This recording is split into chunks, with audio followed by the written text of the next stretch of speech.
Senator Tom Cotton of Arkansas joins me now. He serves on the Armed Services Committee. Senator, this is a chilling trend. The letters that you read from members of the armed services or family members of theirs, I think are really unnerving. One of the things that we all know, even those of us who haven't served, about the military is that it's the great equalizer, right? You get a crew cut, you get a uniform. Everybody is the same because you're joined together for one purpose, and that's the defense of the nation. So what happens to our military when we start teaching them and dividing them? You are in this category, you're in that category, and treating them differently based on that.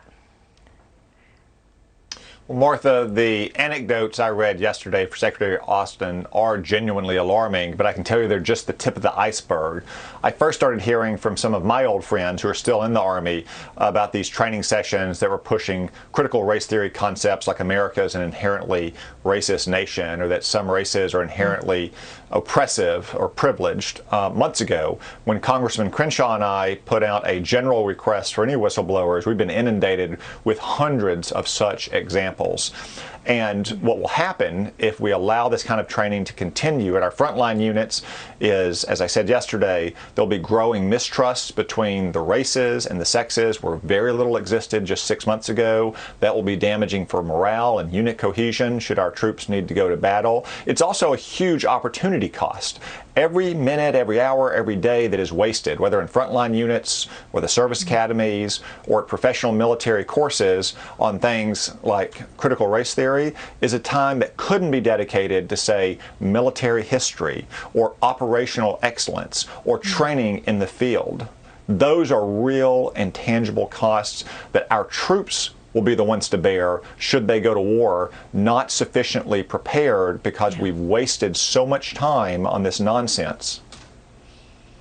It's honestly, it's terrifying. And you think about it in schools and you lose out on math and science and history when you spend all this time on CRT and other things. In corporations, right, they have one mission basically, and that's to make money for the company and to provide jobs. Once they start doing all of this diversity training and all these other things, they're away from their mission.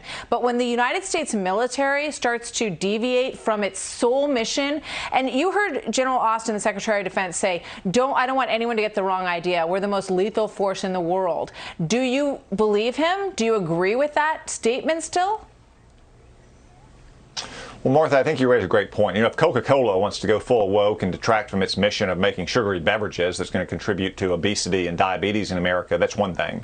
But for our military to spend its time teaching these insidious concepts to young troopers, some as young as 18 years old, just out of high school, then it does detract from lethality and readiness. Now, we can still be the world's most lethal fighting force, but we owe it to those young troops to ensure that every minute of every day is dedicated to preparing them to fight and win our nation's wars. Hopefully, because we'll deter our enemies from ever starting those wars, but should we have to send them into harm's way, that they are fully prepared, that they trust the man and the woman to their right and left, front and rear, irrespective of race, to fight and, if necessary, die for them. Yeah, I mean, there are places where your individualism is really important, and there are places where it's important to leave that behind for the cause of the greater cause that you're fighting for, and that's what the military has always been all about. You know, I think about this discussion, and I wonder what China thinks when they look at what we're doing and these forces at work in our military, and how upset some of these young men and women are when they find themselves indoctrinated with this when they go to join our military. And I think China must be loving this, right? This is a story that China would just be so thrilled to witness. Listen to this woman who grew up in Maoist China, Xi Van Fleet, what she sees as the similarities. Watch this. The similarities are terrifying. They use the same ideology and same methodology, even the same vocabulary, and with the same goal. The ideology is cultural Marxism, and we were divided into groups as oppressor and oppressed. And here we use race, and there they use class. I mean, it was chilling listening to her last night, Senator.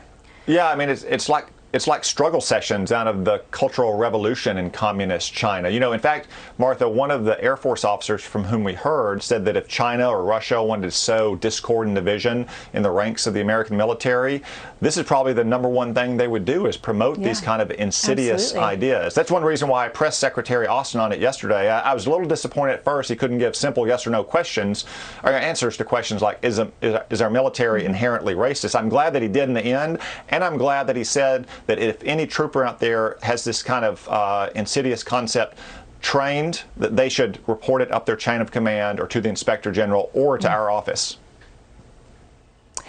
Senator Cotton, thank you very much. Great to have you with us this afternoon, as always. We appreciate it, Senator. Thank you, Martha. I'm joined now by